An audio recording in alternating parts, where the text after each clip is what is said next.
Jesus went about doing good. Jésus a fait du bien. Nous lisons cela dans le livre d'Actes. Jésus allait de lieu en lieu faisant du bien. Jésus allait de lieu en lieu faisant du bien. C'est ainsi que le livre des Actes résume simplement les choses. Quel énorme euphémisme. Jésus allait assurément de lieu en lieu en faisant du bien. Il est l'essence même et la source de toute bonté. Il a consacré toute sa vie dans la condition mortelle à faire le bien. Il est miséricordieux et compatissant, lent à la colère et riche, infini en bonté et éternel en miséricorde. Toute tentative de décrire ou de résumer sa bonté et sa miséricorde serait insuffisante. En vérité, comme l'apôtre Jean a cherché à l'exprimer, si nous tentions de consigner chaque manifestation de la bonté du Sauveur, le monde même ne pourrait contenir les livres qu'on écrirait. Les exemples précis que nous avons immortalisés dans les Écritures de Jésus allant de lieu en lieu en faisant du bien suscitent une profonde admiration et un émerveillement, surtout lorsque nous réfléchissons à ce que cela devait être d'y assister, être témoin de ses miracles, recevoir ses enseignements et faire l'expérience de sa guérison. Il a conversé avec les exclus de la société, il a touché les malades et les impurs. Il a apporté du réconfort à ceux qui étaient fatigués. Il a enseigné des vérités libératrices et il a appelé les pécheurs au repentir, à chaque lépreux, aveugle et femme adultère, aux boiteux, aux sourds et aux muets, à chaque mère éplorée, père désespéré, veuve en deuil, aux condamnés, aux humiliés et aux souffrants, aux meurtris dans leur corps ou dans leur esprit. Ce qu'il leur a offert, c'est un nouveau départ. Oui, encore un euphémisme saisissant.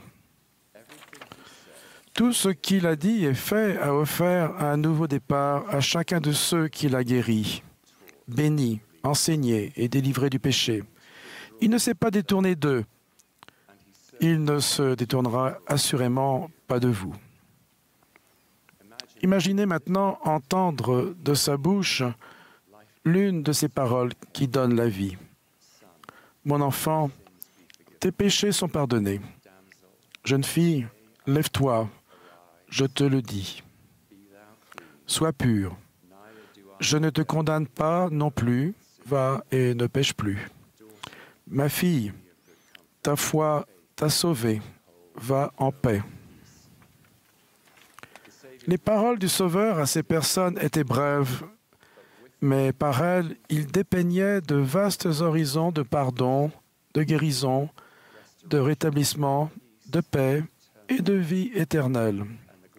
Et la merveilleuse nouvelle, c'est qu'il offre le même nouveau départ à vous et à moi. Nous pouvons tous bénéficier d'un nouveau départ grâce à Jésus-Christ et par lui. Oui, même vous. Les nouveaux départs sont au cœur du plan du Père pour ses enfants. C'est l'Église des nouveaux commencements. C'est l'Église des nouveaux départs. Par le baptême d'eau et d'esprit, nous naissons de nouveau et pouvons marcher en nouveauté de vie. Quelle espérance ce nouveau départ apporte-t-il à celui qui a cheminé péniblement sous le poids du péché ou souffert des conséquences d'une vie agitée et de relations dysfonctionnelles? Jésus n'avait lui-même besoin ni de pardon pour ses péchés, ni d'un nouveau départ dans la vie. Et pourtant, il s'est fait baptiser, nous montrant clairement le chemin du nouveau départ qu'il a tracé pour chacun de nous. Et notre nouveau départ ne se produit pas une seule fois. Nous avons tendance à penser que notre baptême est notre seule chance de repartir de zéro. Ce n'est pas le cas. Nous ne disposons pas d'une seule chance. Chaque jour peut être un nouveau départ. Chaque semaine l'est certainement lorsque nous prenons un petit morceau de pain et buvons un gobelet d'eau en souvenir du don de notre Père, de notre Sauveur parfait, qui est mort dans le but précis de nous offrir autant de nouveaux départs que nécessaire. Jésus nous accorde autant de nouveaux départs que nécessaire. avec engagement et joie à vivre une nouvelle vie en Christ, nous pouvons devenir une nouvelle créature où les choses anciennes disparaissent et toutes choses deviennent nouvelles. Imaginez quel soulagement cette sorte de nouvelle aube apporte à une âme qui persévère en choisissant continuellement la foi au pouvoir de notre Rédempteur de guérir et de rétablir, malgré les revers écrasants d'une vie dans un monde déchu. Le Sauveur n'a jamais renoncé à son engagement d'accomplir la volonté du Père et de mener à bien sa mission expiatoire divine, même au prix d'une souffrance qui l'a fait trembler, saigner à chaque pore, souffrir de corps et d'esprit, et prier pour ne pas devoir boire la coupe amère. Encore une fois, il nous montrait ce qu'est la persévérance fidèle avec Dieu.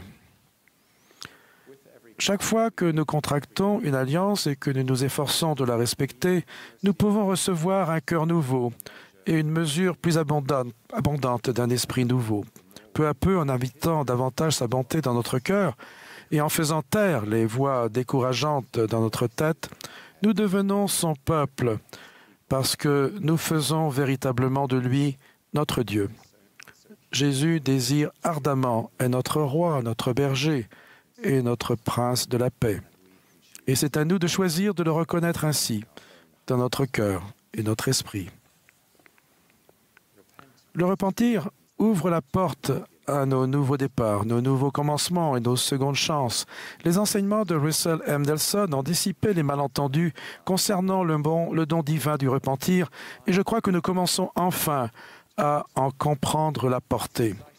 Il est inspirant d'entendre nos jeunes parler de ce que le repentir signifie pour eux. J'ai récemment entendu une jeune fille dire, le sourire aux lèvres, « Quand je pense au repentir quotidien, je ressens une joie et une espérance incroyables. Je ressens l'amour et la joie de mon Père céleste et de mon Sauveur. Je n'ai pas peur de prier notre Père céleste et de lui demander de l'aide dans toutes mes difficultés. Je sais qu'il ne cherche pas à me prendre en faute. Leurs bras sont grands ouverts. Voilà ce que signifie le repentir pour moi, a-t-elle dit. Cette jeune fille comprend que grâce à Jésus-Christ, elle peut prendre de nouveaux départs. Avez-vous besoin de prendre un nouveau départ? Est-ce vraiment possible pour vous aussi? Pensez aux personnes auxquelles le Sauveur a porté secours, celles qu'il a enseignées, guéries, ramenées à la vie, pardonnées et rétablies. Les choisissait-elle en fonction de leur classe sociale ou de leur origine? Faisait-il une distinction entre les justes et les pécheurs? Choisissait-il les personnes qui étaient plus méritantes ou plus aimées? Non. Certaines personnes sont venues à lui avec une grande foi, croyant en son pouvoir guérisseur, comme la femme atteinte d'une perte de sang, le centurion romain dont le serviteur était mourant, le lépreux, Jairus, ou l'aveugle Bartimée. Chacun d'eux a mis sa foi à l'épreuve, espérant que la bonté et le pouvoir du rabbin de Nazareth transformeraient leur vie et leur avenir. Il l'a fait. Il a laissé son pouvoir guérisseur se déverser. Mais Jésus a aussi béni ceux dont la foi chancelait, comme le père de l'enfant malade qui s'était crié, peut-être comme vous l'avez déjà fait, « Je crois, viens au secours de mon incrédulité ». Il a même déversé sa compassion sur ceux qui ne l'avaient pas recherché du tout, comme la femme adultère, la veuve de Naïna, l'homme infirme près de la piscine de Bethesda ou l'aveugle-né. L'avez-vous déjà senti faisant du bien dans votre vie, même sans l'avoir recherché ou suivi? À chacun de ces personnages des Écritures et à tous ceux qui ont accepté d'écouter et d'agir en conséquence, il a offert un nouveau départ, qu'il s'agisse d'une nouvelle vie pardonnée du péché, d'une nouvelle vie libérée de la maladie ou d'une nouvelle vie ramenée de la mort. Qu'est-ce que cela signifie pour vous et moi? Sa bonté, sa miséricorde et son amour bienveillant sont sans limite. Les nouveaux départs sont au cœur du plan du Père.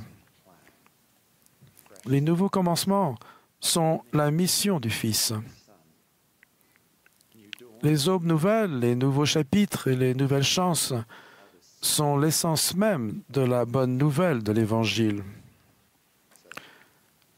Êtes-vous resté trop longtemps éloigné de vos alliances pour qu'un nouveau départ ne vous attende pas? Non. Avez-vous commis trop souvent la même chose pour qu'une autre chance ne vous soit pas accordée? Non. Vous êtes-vous trop éloigné du Christ pour qu'il ne vous aide pas à écrire une nouvelle histoire dès aujourd'hui? Non. L'adversaire est le seul à tirer profit de l'idée que vous êtes perdu. Vous ne l'êtes pas. Les nouveaux départs ne concernent pas seulement nos péchés et nos erreurs. Par la bonté et la grâce du Sauveur, nous pouvons prendre de nouveaux départs qui transforment notre façon de penser, nos mauvaises habitudes, nos humeurs maussades, nos attitudes négatives, nos sentiments d'impuissance, ainsi que nos tendances à rejeter la faute sur autrui et à fuir nos responsabilités. Vous pouvez réellement changer des aspects de vous-même qui vous épuisent depuis des années. Vous pouvez repartir grâce au pouvoir du Maître des nouveaux départs. Il ne se lasse jamais de nous les accorder. À ceux qui luttent sans cesse contre le même péché ou la même difficulté, n'abandonnez pas. Il n'a pas placé d'obstacles sur votre route. Il n'a pas fixé de limites à vos secondes chances. Continuez d'avancer, persévérez. Cherchez du soutien auprès des personnes qui vous entourent. Placez votre confiance dans le nouveau départ qui vous attend chaque fois que vous retournez vers votre Père avec un cœur sincère.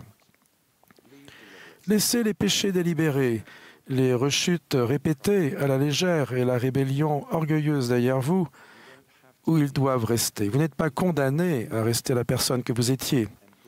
Accueillez votre nouveau départ, votre deuxième, troisième, quatrième, ou même centième chance offerte par le sang expiatoire de Jésus-Christ. Je ne peux suffisamment exprimer ma reconnaissance pour le nouveau départ qui m'a été donné et pour ceux qui me seront donnés. Notre Sauveur a prononcé une dernière phrase d'un euphémisme bouleversant sans laquelle il n'y aurait aujourd'hui aucune raison d'espérer et de se réjouir. Après les souffrances atroces de Gethsémani, et au terme du supplice de la croix, il a simplement dit « Tout est accompli ».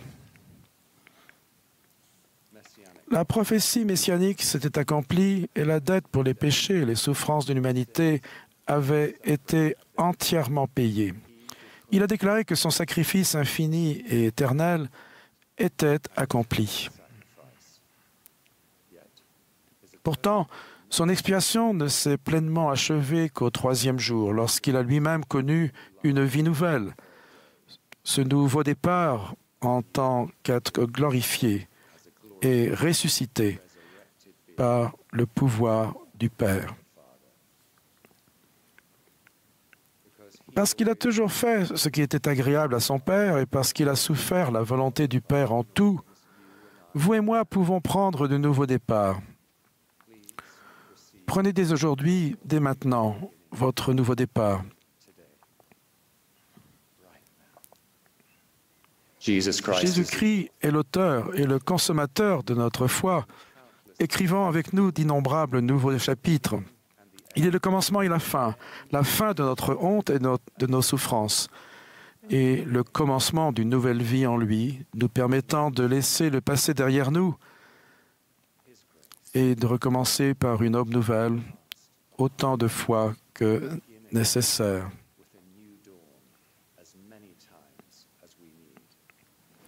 Oui, véritablement, le bonheur et la grâce nous accompagneront tous les jours de notre vie. Au nom de Jésus-Christ. Amen.